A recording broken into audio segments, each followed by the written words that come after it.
Tens els ulls plens de paraules, la vida estesa al davant. Mercè Rodoreda Cançons fàcils de cantar.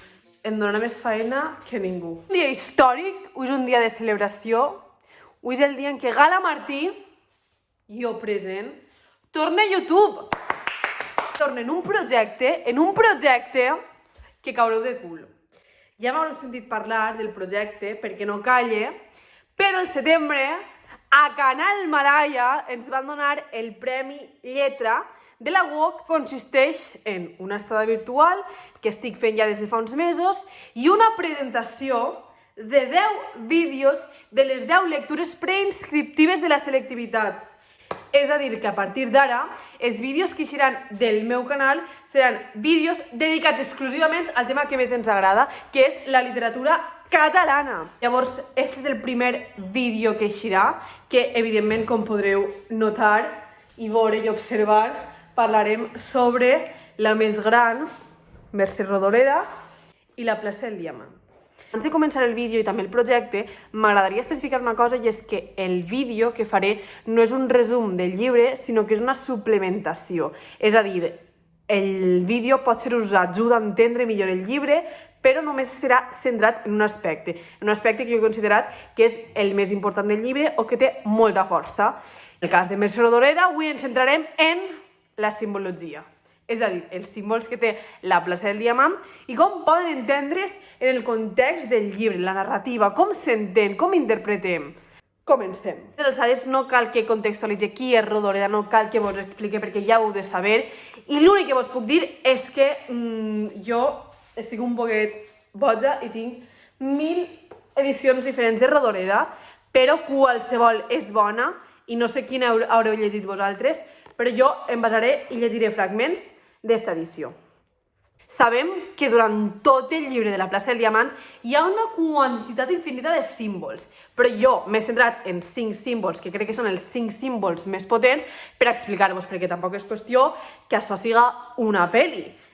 Els 5 símbols que he triat, que eren els millors per explicar-vos i per a relacionar-ho en el llibre, són el símbol dels coloms, el símbol de l'embut, el símbol dels llaços, el símbol de la balança i el símbol de les flors i les nines. Comencem pel primer, els coloms.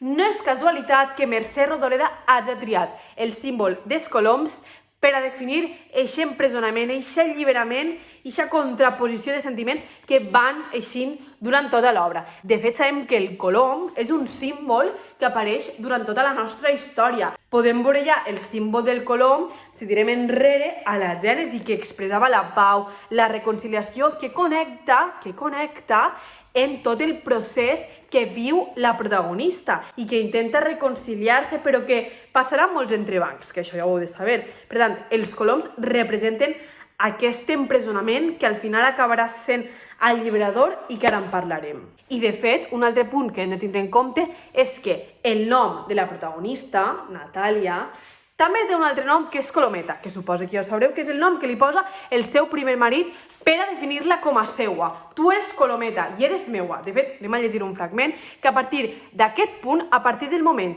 que l'home decideix posar-li Colometa perquè siga seua, ella començarà a viure un procés de patiment i un procés d'empresonament, que és realment el que volen mostrar els coloms en la simbologia del llibre. Vostè i jo ballarem un vals de punta a la plaça del Diamant. Volta que volta, Colometa. Me'l vaig mirar molt amoïnada i li vaig dir que em deia Natàlia. I quan li vaig dir que em deia Natàlia, encara riu i va dir que jo només em podia dir un nom, Colometa. Va ser quan vaig arrencar a córrer i ell corria al meu darrere. No se m'espanti, que no veu que no pot anar tota sola pels carrers? Que me la robarien? I em va agafar pel braç i em va aturar. Que no veu que me la robarien, Colometa? De fet, no és casualitat tampoc que la protagonista coincidisca en el símbol dels coloms i aquesta anul·lació de la personalitat que definirà la seva manera de viure i de ser. I de fet, aquest empresonament s'acaba quan el Quimet desapareix, és a dir, quan la persona que l'ha empresonat i que l'ha batejada sota el nom Colometa desapareix i ella comença a ser més lliure. I, de fet, els coloms també desapareixen. És a dir, en el moment que els coloms desapareixen, en el moment que l'empresonament s'acaba, comença l'alliberament. Per tant, durant tot el llibre podem veure, evidentment, que els coloms són símbol d'empresonament al principi i d'alliberament al final. El segon símbol que he triat per a desenvolupar i que queda directament relacionat amb l'anterior és el símbol de l'embut. L'embut mostra tota l'angoixa, tot el patiment, tot l'estat de depressió que pateix la Natàlia. Eixe embut que queda directament relacionat amb l'anterior mostra la pitjor etapa de la seva vida i que, de fet, tota aquesta angoixa, tot aquest patiment, l'estat de depressió de la protagonista, arriba un moment de l'obra, que ja ho sabreu, que es planteja la idea del suïcidi i, de fet, és l'embut el mitjà per a cometre'l. Tot aquest patiment, tota aquesta angoixa que veiem pàgina rere pàgina, ve proporcionada per dues raons. La primera és pels seus fills. Com els cuidarà, ho estarà fent bé, què els ha de proporcionar. En un moment fins i tot sabem que es planteja matar-los. I el segon motiu que la du a tota aquesta angoixa, el patiment, és que el Quimet un dia, el Quimet, ojo en el Quimet. El Quimet avui seria una red flag, el Quimet avui estaria en presó, ja vos ho dic. El Quimet se li va passar pel cap tindré coloms en casa. Natàlia va dir, i jo què faig amb els coloms? Qui es va acabar ocupant dels coloms i qui va patir l'angoixa de cuidar els coloms i tot el que comporta tindre un colomar en casa? Natàlia. El tercer símbol que he triat, i és un dels meus preferits, és el símbol de la balança. La balança el que expressa és aquell equilibri d'estabilitat emocional que, de fet, el connectem directament en la realitat d'avui en dia. Sabem que avui en dia la salut mental està prenent cada vegada més força, se li dona la importància que té i sabem que una estabilitat emocional i mental és superimportant. Doncs Natàlia, a la novel·la, al llibre, no té aquesta estabilitat emocional. Evidentment, si estàs sota un maltractador, com vas estar estable emocionalment? Per tant, quan Natàlia va tocant totes les balances de la paret, és un símbol clar d'enyorança d'una estabilitat que no ha tingut durant la seva vida.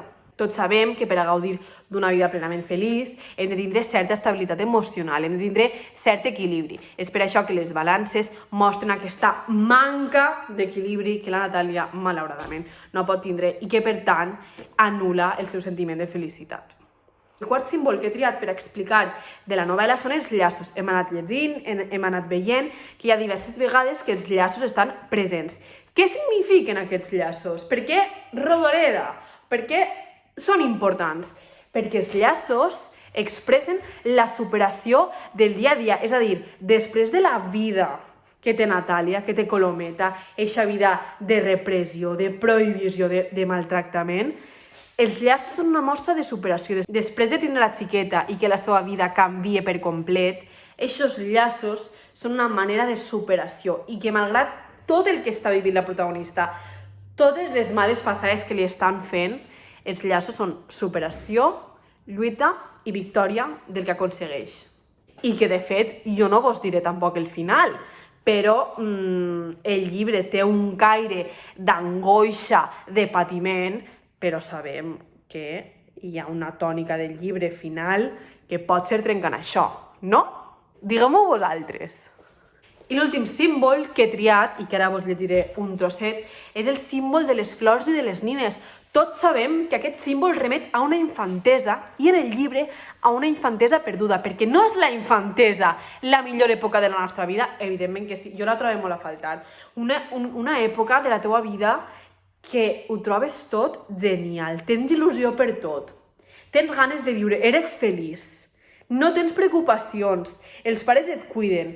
Què passa? Que la protagonista del llibre no ha tingut aquesta infantesa i les flors, les nines, li recorden a una infantesa perduda, un moment de la seva vida on la felicitat hauria regnat, però per certs motius no va ser així. Llegirem ara un fragment de la primera pàgina del llibre, però heu de saber que hi ha constants referències sobre les flors, sobre les nines, sobre aquesta infantesa perduda. El que passa que a mi m'ha semblat superinteressant que ja en la primera pàgina aquest símbol estiga present.